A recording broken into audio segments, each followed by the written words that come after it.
A landmark moment in American history. President Biden just back from the Geneva summit with Vladimir Putin, about to make Juneteenth a national holiday. Be the Bridge. You are listening to the Be the Bridge podcast with Latasha Morrison. How you guys doing today? It's exciting. Each week, Be the Bridge podcast tackles subjects related to race and culture with the goal of bringing understanding. But I'm going to do it in the spirit of love. We believe understanding can move us toward racial healing, racial equity, and racial unity. Latasha Morrison is the founder of Be the Bridge, which is an organization responding to racial brokenness and systemic injustice in our world. This podcast is an extension of our vision to make sure people are no longer conditioned by a racialized society, but grounded in truth. If you have not hit the subscribe button, please do so now. Without further ado, let's begin today's podcast. Oh, and stick around for some important information at the end.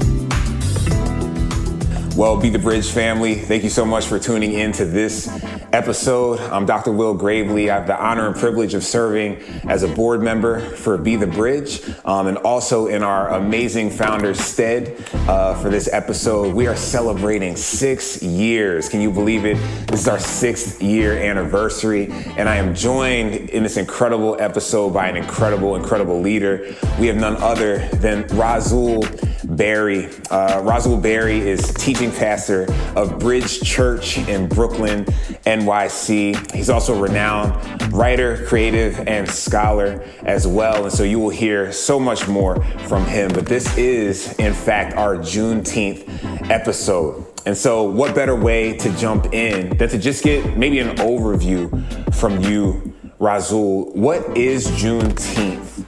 And why is it significant, not only to Black Americans, but to Americans as a whole?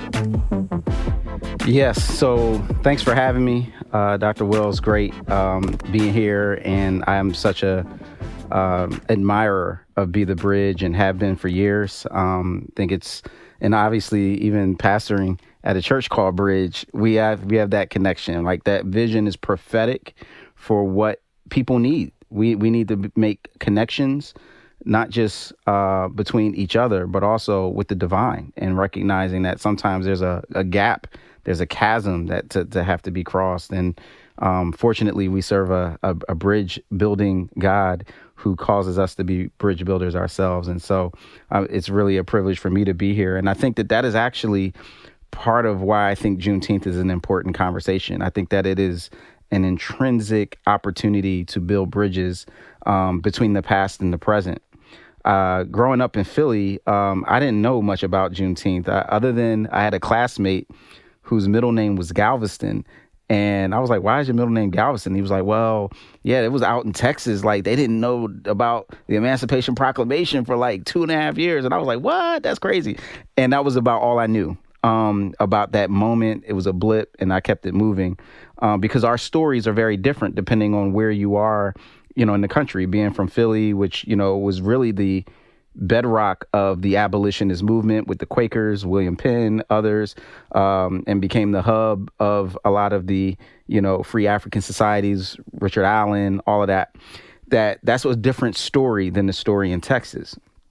And so this, what we think of Juneteenth now, though, as I kind of got the chance to listen and learn about the story, even before it became a newly added federal holiday last June 17th, 2021, it was celebrated throughout. It was especially Texas and those who spread throughout from Texas and other places as the day that in 1865, 2.5 years after the Emancipation Proclamation decreed the emancipation of enslaved people in Confederate states. That's another layer to this that people don't understand, that it would take the 13th Amendment, which was ratified in 1866, to end slavery in America, as a practice. But the Emancipation Proclamation, as a wartime document, was issued to announce emancipation of those who were enslaved in Confederate states.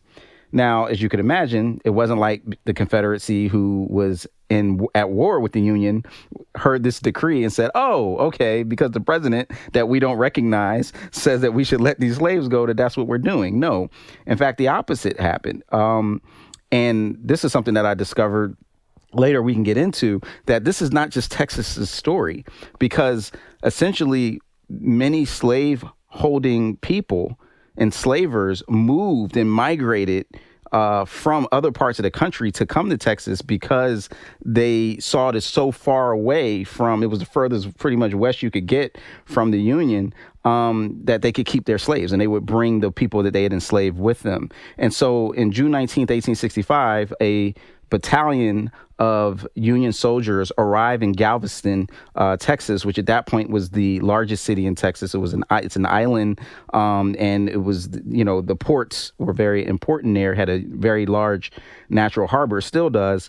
They arrived there to announce freedom and basically the military occupation, so to speak, of the Union to end the war in Texas, because they were still fighting even 2 months before, or a month before Juneteenth had happened. And so Juneteenth celebrates really the day that we commemorate freedom coming to Texas. And even that's a little bit more of a complicated story, but just to make it simple, and it's become symbolically a time where all of us have looked back and said, you know what, we don't really have a moment in the calendar that we celebrate the end of this horrific institution that has shaped so much of the American experience and has continued. And so I think it's a bridge to the past, but also a lot of the themes that emerge from Juneteenth give us a bridge to the present and looking at some of the contemporary relevancy of the struggle for freedom that continues on. Wow. That's an incredible history that you just gave us, and even how significant geography has been in the unveiling of that story and even those events taking place, right? And so you brought up an interesting point where slaveholding people would travel to Texas, knowing that it was almost this isolated enclave where this institution could remain. It's very, very significant. So here we have, again, you're giving us such great information, this peculiar timeline, right? So we have the Emancipation Proclamation, which is issued or given on January 1st. Is that correct? 1865? That's when it came into effect. It was announced months before that. But yeah, it came into effect January 1st, 1863, in the middle of the Civil War, right? And it was, and it's a wartime document. There's some strategy behind why Abraham Lincoln decides to put it out at that point. But yeah, so it becomes into effect January 1st, 1863, and doesn't actually take effect in Texas until the troops arrive in 1865 in June. What a significant gap. And so can you explain to us a bit, maybe literally, historically, what took so long, do you think, for the information to travel to Galveston? So you're right, and thank you for the correction there. January 1st, 1863, it's made public. It's sort of rendered in a preliminary fashion in September of the prior year. Then it doesn't really land. This news isn't delivered until June 19th, 1865. What do you think took so long then for the news to travel and for them to actually receive it and implement it? And then secondly, which is a little more metaphorical or symbolic, for us, what took so long, do you think, for us to even know about this significant day and for it to become an official national holiday? Just what are your thoughts on that? Yeah, and I think the two of those questions are actually very related. And that's why I think Juneteenth serves as an important bridge from the past to the present. Because there's a great misnomer that I discovered when I leaned into this documentary and traveled to Galveston, went to Houston, went to Dallas, and talked to those who were descendants of those who were emancipated on Juneteenth, as well as just historians in Texas and others. And one of the great misnomers is that, we kind of imagine the mid 1800s. It takes a long time. There's people on horseback that people just didn't know. And I had this picture. It was like, hey, y'all, you're free. And all the people in Texas were like, wow, really? I didn't know that. That's not what happened. And what actually happened was, like I said, and we have documentary evidence that shows. They talked about it in newspapers. Texans scorned and mocked the Emancipation Proclamation as something that was ridiculous. Because remember, they're at war with the very president who announces this. So it's like, this is ridiculous. This is, they called it the Universal Proclamation in a jeering way, talking about, look, he's talking about universally ending slavery. And so we know that whites and wealthy whites knew about the Emancipation Proclamation in Texas. They just didn't care. They were fighting awards for the right to protect and keep their slaves. And this wasn't the first war. They had actually fought against Mexico, also over the right to, keep slaves. And so this was just another opportunity for them to dig in. Now, there is question about how much enslaved people knew. I mean, in general, you can best believe that they weren't gathering everybody to announce, hey, look at this. But, people hear things all the time as they're over dinner, probably getting mad and arguing and whatnot. And so there was a sense in which some people knew, some people didn't know, who were further out removed in terms of African descent people who were enslaved. But the question really wasn't what they knew, because they couldn't free themselves. The key moment that why it took 2.5 years to enforce is because it's still in the middle of the war, and it's not until the troops have critical mass, the Union has critical mass to enforce emancipation in Texas, that it can actually come into effect.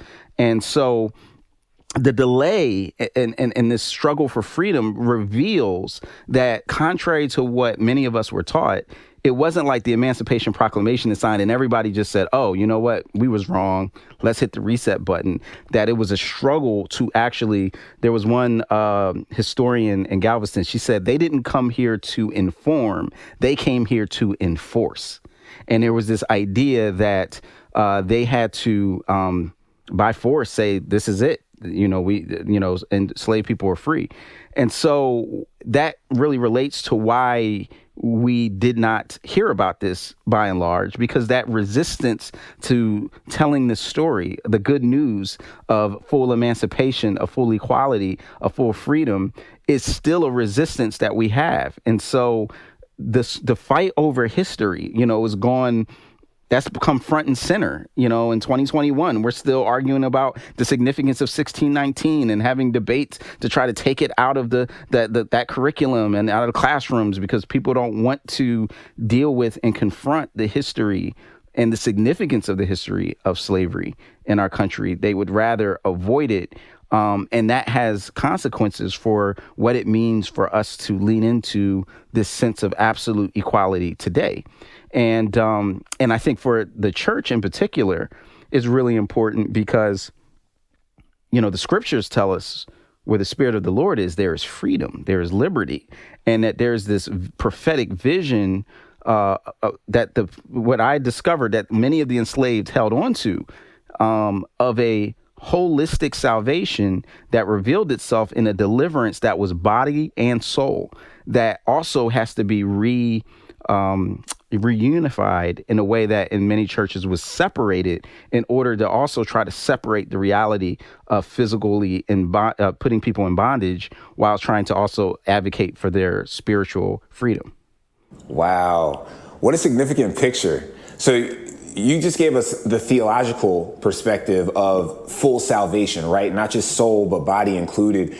And it even strikes this imagery of the country. You informed us that the 13th Amendment was actually what eradicated slavery from the continental U.S., but the Emancipation Proclamation was written for the Confederate States. Right. And so there still wasn't even this holistic salvation for the people until the 13th Amendment. And this is significant as well. Can you speak to, just for a moment, the numbers of enslaved Africans that were in this region? Some scholars might say this was no handful of people, right? Some might say it was between 200,000 and 250,000. How significant is this, just socially? Great question. And it is hugely significant on a couple of fronts. And so one, you have to look at the economic engine. So at this point, when people think of Texas, oftentimes now we think of cowboys and cattle, and that is a part of Texas that becomes more a part of its history later. Early on, it's primarily agricultural in the eastern part of Texas, Houston, and it's primarily plantations. These are sugar plantations and cotton plantations. And because as the soil got depleted in the eastern part of the United States, because they overworked it by trying to just, get all the cotton that they could, that farmers began to move further south and west to find soil that they could then, and they would bring the people that they'd enslaved with them. And so one of the things I discovered in doing a documentary was like, man, that there's so many people who their story of being freed or through Juneteenth started in Alabama, started in Virginia, started somewhere else. And because they were forcefully migrated to Texas, that's where it began. And so Galveston was the largest city in Texas at the time that the Union soldiers arrived.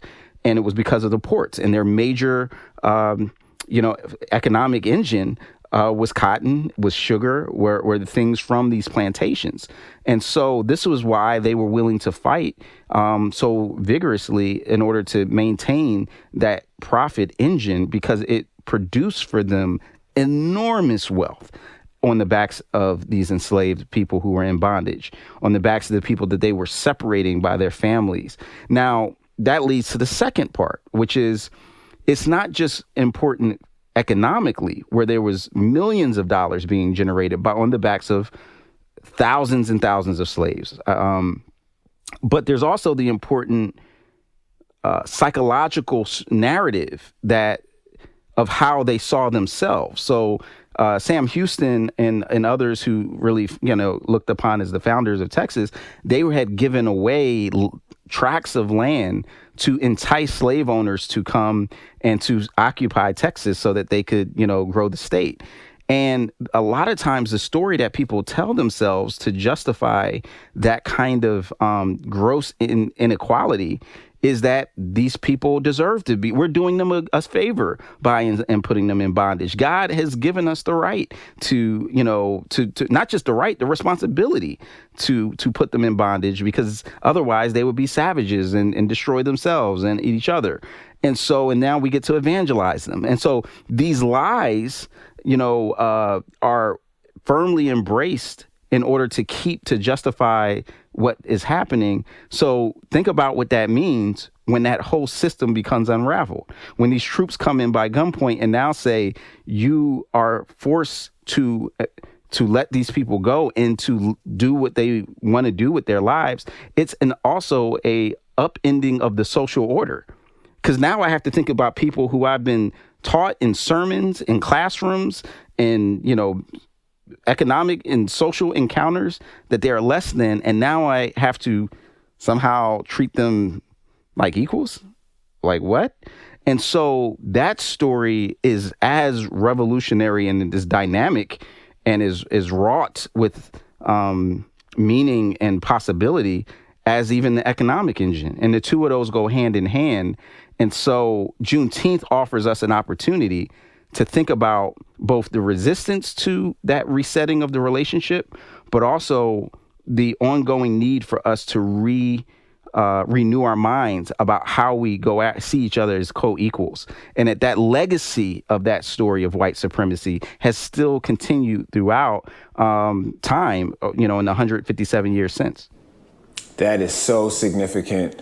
So this institution of slavery had implications across every area of life. It wasn't just socially, it was psychologically, even theologically. And so, as you so poetically stated, even from one of your historians in Texas, the Union soldiers did not come to inform, they came to enforce, which gives us a picture of how central and paramount this institution was to the Confederate States. This is significant. And I wonder if you could speak to, just for a moment, from your experience and expertise, you talked to us historically about potentially what took so long for the information to travel, the systemic perspectives and widely held societal perspectives that resisted the Emancipation Proclamation in and of itself. But why even is this date, June 19th, 1865, or the holiday that we now know as Juneteenth, why is it even still somewhat rarely understood or explained in the Black community? Yeah. Can you just speak a little bit more to that? We talked about some of the regional dynamics of that, but we'd love to hear a little more. Yeah, I mean, and again, I can't wait to share with people this documentary that we did, because so much of what I've learned I got from these sources of folks who have done incredible research. So shout out, Sharon Gillens, DJ Cox. I mean, so many people that helped me to put these pieces together. Because it is really compelling to kind of understand a lot of the layers of it. And so one of the questions you asked, and you might have to circle back and ask me the other one if I forget, is like, why are we so late in kind of hearing about this, and what is even the story within the African American community of this holiday and what its significance? And I think that part of it is, I mean, if we have to be honest with ourselves and realize that the psychological scars, the spiritual scars of bondage has reflected itself since in ways in which we don't even want to tell our own stories, and being embarrassed by some of those stories. And so there's a tension. There's even it's probably still an internal debate in Texas and other places. Like, wait a minute, why would we celebrate being told late something? Or, you know what I mean? It's kind of a tragic holiday in some sense. Like, wait, we're celebrating the fact that freedom was delayed for 2.5 years. Like, that doesn't seem like something that we should even celebrate. That seems like something that should make you mad or angry. And I think the reality is that in the complexities of life, that there is this sense of nuance of we can hold two truths together at the same time. Because think about it. On the one end, if you're that person who's enslaved on the shores of Galveston, and you hear and you see these Black troops, because most of the troops that came were colored troop battalions, come in. First of all, you've probably never seen that before. Black men holding guns in Texas? Like, what? And then on top of that, they're coming to emancipate you, to liberate you. Your first thought at that time isn't, man, it was 2.5 years. Your thought is excitement. All of a sudden now, the possibilities, the prayers that you, your mother, your grandmom, your grandfather, your great-grand have uttered have come into existence, have been realized. And that moment, and we know from what happened, was a moment of jubilation, of celebration. They called it Jubilation Day from Jubilee Day in the Old Testament. And so they're making these connections and looking like God came through. It was real. And that's something that is significant, and is why this day was continually remembered. I mean, imagine you were 40 years old and you had been in bondage for those 40 years. And then the 41st year comes around with that and you're free. That next year, you're like, yo, June 19th. It just kind of like hits different. It's like that day is just going to be a day you never forget. And so it makes sense for those who want to celebrate that and honor that legacy and honor that step forward. But at the same time, it also is something to reflect and lament over.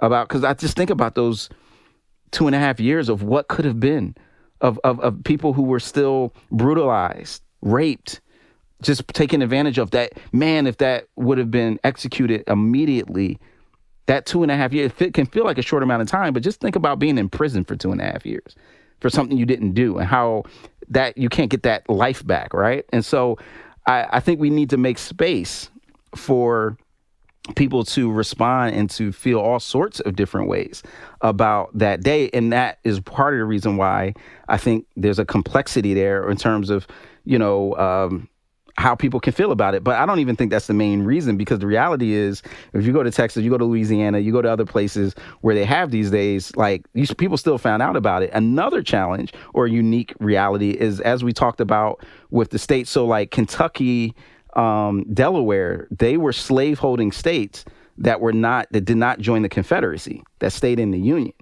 And so they have a different day. A lot of states have a different day that they kind of acknowledged locally.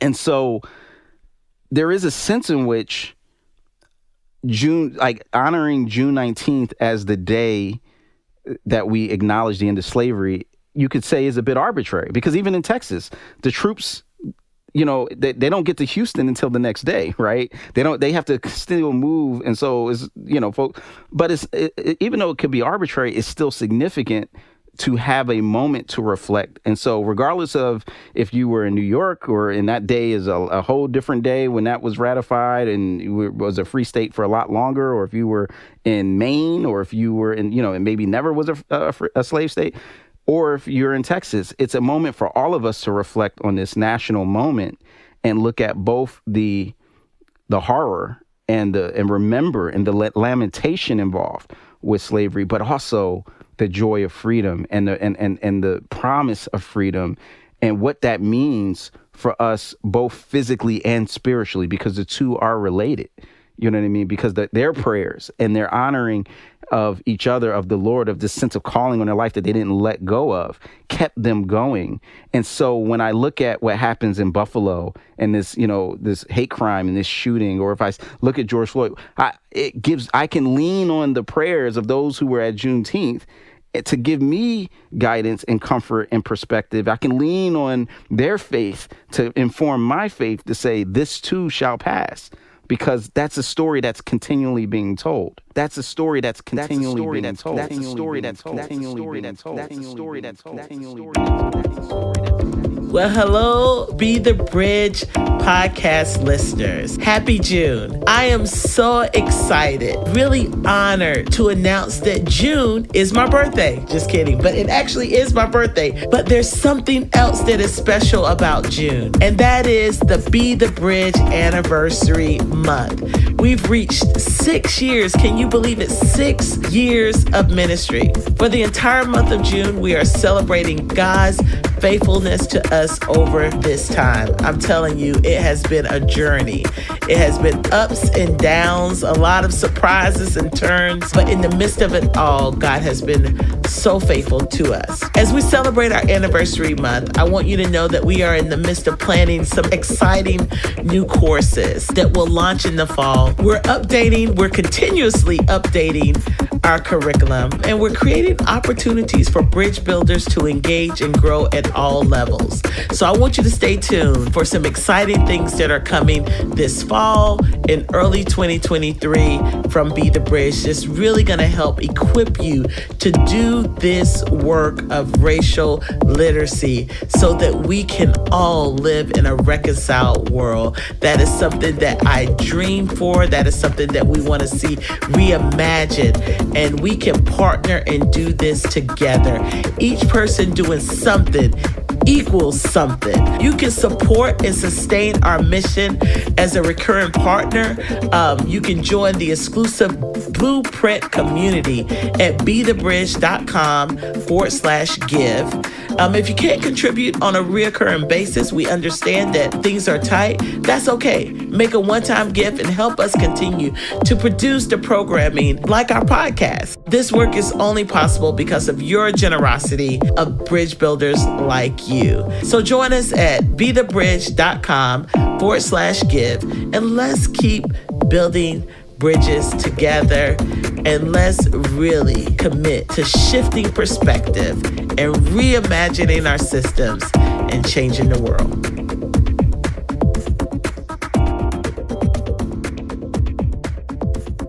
That is powerful. So we shouldn't see this as just the fulfillment of a government proclamation. This is in very many ways the fulfillment of God's promise, and God's promise is. What a powerful, powerful way to frame that for us. Now, you spoke about why this holiday in many ways is kind of flown under the radar. And I'm sure there were some resources out there, but what really pushed you and inspired you to create such a dynamic and well put together collection of resources around Juneteenth? Can you sort of tell us the story of not only the documentary, but the creative content, the music, just what inspired you to do it and what the process was like to create it and cultivate it? Yeah, well, I think like a lot of us, for me, looking at these moments over the last few years of resistance to oppression and continued injustices, it causes you to lean into inspiration, lean into more of the stories of the past. And I think somewhere in that time, kind of going to a Juneteenth celebration, learning more of the history, even before it became a national holiday, the biggest thing that I discovered was when I discovered that one of the names was Jubilee Day. And the Jubilee in Leviticus 25 is this 50-year festival moment of God hitting a spiritual heavenly reset button, anticipating the corruption of human societies and then setting them right by debts being covered, by those who were in bondage being free, by lands being restored. And that the fact that these newly emancipated people connected their story to the biblical story blew me away. But then even further, to recognize that in Luke chapter 4, verse 18, when Jesus announces his ministry, he gives his inaugural address. When he quotes Isaiah 61, it says, "The Spirit of the Lord is upon me, for he's anointed me to preach good news to the poor, recovery of sight to the blind, freedom to the captive, the year of the acceptable year of the Lord's favor." That's a direct reference to the Jubilee. So Jesus is our Jubilee. Jesus is the fulfillment and the full embodiment of what it means to be physically, spiritually, holistically set free. And that story is so important. It inspired me. And the fact that they latched onto that story in 1865 was incredibly inspiring. And I wanted to share that with other people. And then in the midst of preparing these resources, it was like confirmation when, the holiday becomes a national holiday out the blue. Nobody was looking for it. We weren't expecting it. And then it was bam, they just kind of put this announcement. And then it was like, man, now we have to help people think about, what does this mean? Because anytime there's a new holiday on a calendar, it's not immediate the ways in which we know how to celebrate it. And we've already seen some faux pas, right? Some companies that look like, oh, that was a bad look. You make an ice cream with the flavor. And so there's this way in which we know everything gets, commercialized, and then, folks trying to take advantage.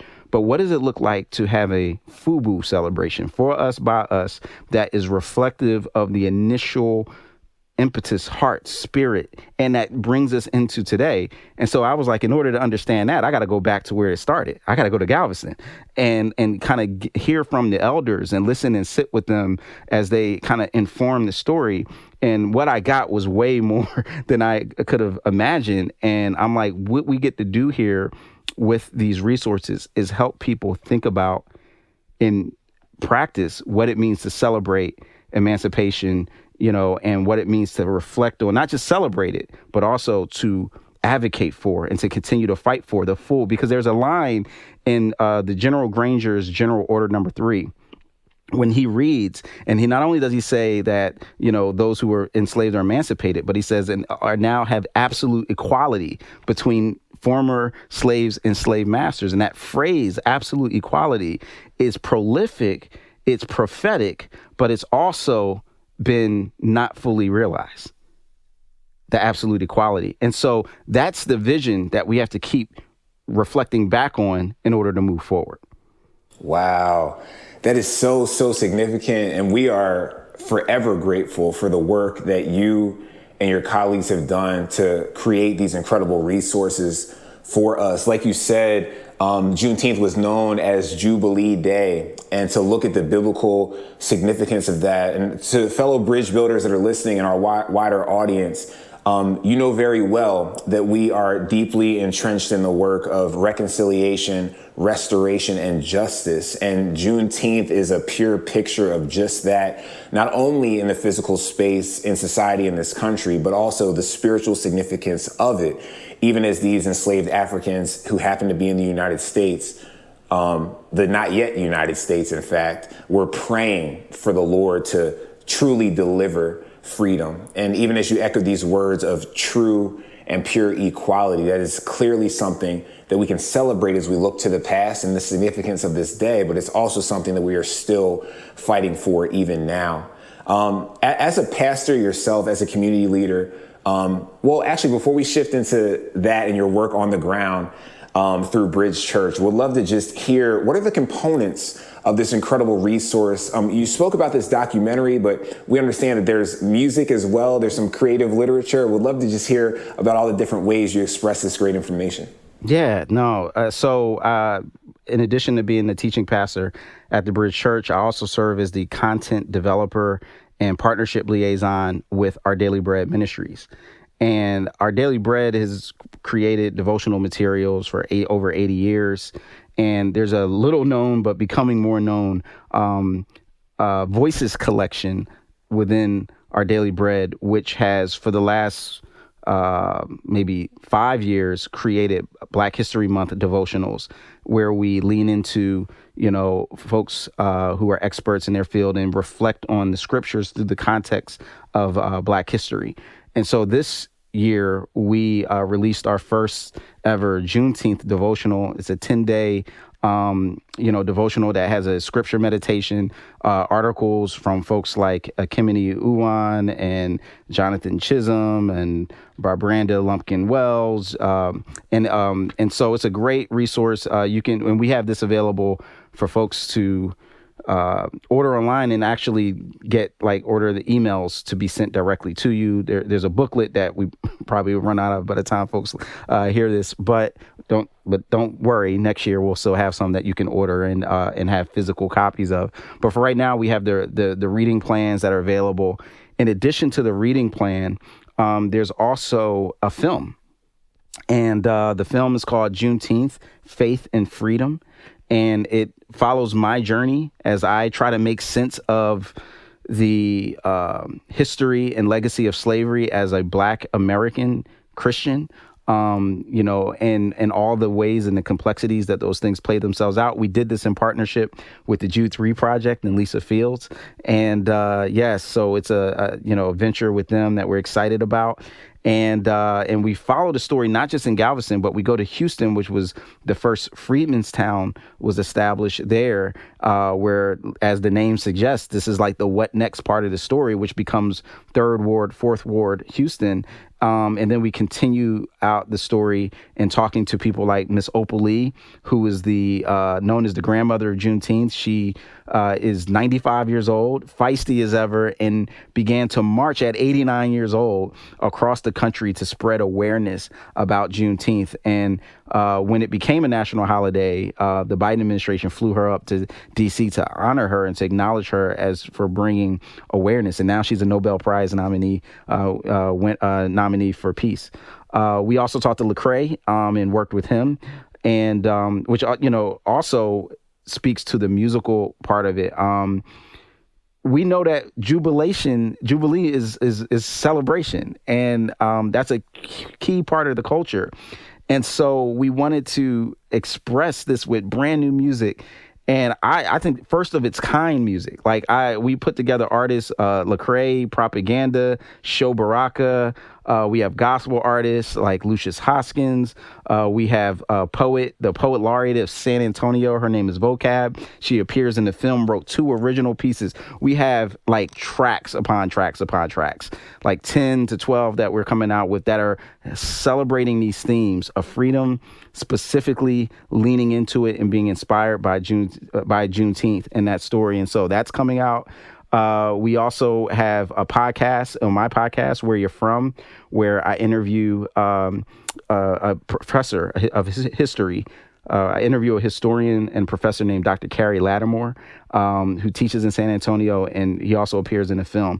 And so we want to just hit everybody up in every possible way. We want to say, have a barbecue. That's the official Juneteenth celebration food with some red soda and, get your red velvet cake and watch the film together. Discuss this, as a community, and like you said, this is a bridge building activity because General Gordon Granger was not Black. He's a white man, and some of the troops that he brought along with him, even though most were Black, many weren't. Mexico has a part of this story. People don't know that Juneteenth was celebrated in Mexico because there were communities that had escaped from Texas to Mexico. And when their family got free, they started celebrating. And so there's a dynamic there. And so there's so many different ties. But there's one thing I kind of always, that the thing that hit me the most when I was filming is Miss Opal Lee said, none of us are free until we're all free. And so this idea of our intermutuality, right? The inescapable web of our intermutuality, as Dr. King said, that reality means that it means something for all of us, even if my particular ancestors were not freed on that day. Somebody's were, and that's a key part of the American story, key part of the human story. And as a result of that, we should honor that, listen to it, lean into it, and learn about how the details, the messy details of freedom evolving in 1865, announced in 1863, give us some insights about the ongoing resistance to freedom that we still see in 2022. Wow.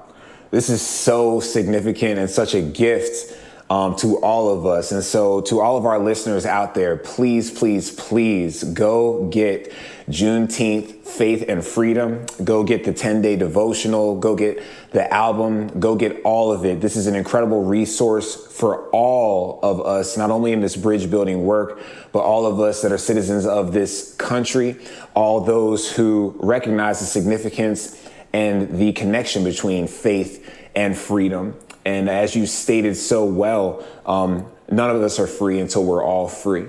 My final question as we take this last turn is, as you've garnered this information, you've traveled, you've been immersed in this environment along your journey to discover more about the significance of Juneteenth, how has this work impacted your work at Bridge Church? How has this work impacted your work in ministry at large and these tenets of faith and freedom and how they seem to be intrinsically connected? What impact have you seen in your own life?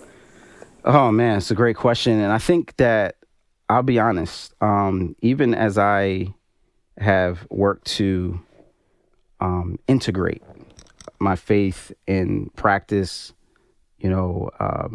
my understanding of scripture and social justice, because there is a lot of spiritual training that I had in terms of how to read scripture, in terms of how to understand things that took place prior to this awareness of its necessary implications for how we live and how we think through things.